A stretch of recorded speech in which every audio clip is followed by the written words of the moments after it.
other questions that typically we get is based upon what you have presented. How do you see the field of AI, machine learning, and data science going forward, specifically help the area of computational design synthesis or engineering design per se?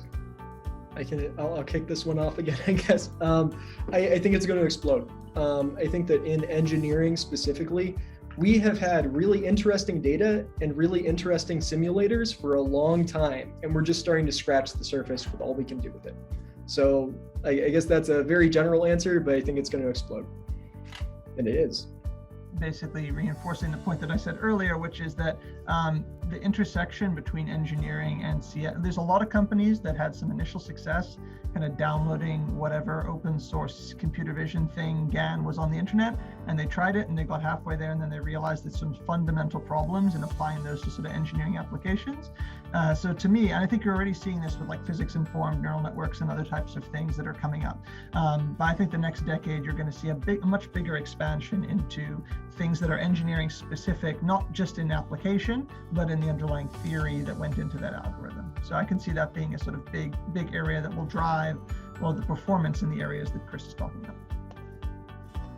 And I'm going to pull I'm a really, really old guy here and say, you know, when I was an undergrad and a master's student, at that time, what was really hot and going to be cutting edge and transformative was rapid prototyping and AI.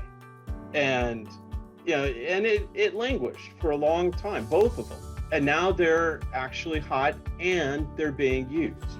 And I think the biggest difference is 25 years ago, you had to be an expert in computational. I mean, I took a neural nets class and we had to write our own freaking code.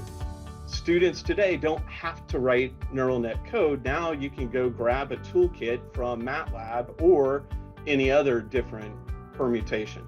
And so what we have is technology that's more accessible, usable. We can do things and we don't have to be intimidated by it. And so I think that is why it's going to continue to grow. That is why it is critically important. But you know, Chris was mentioning there's a lot of data that we've collected.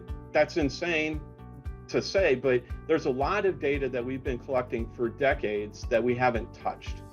Companies, manufacturing companies have petabytes of data that they've collected.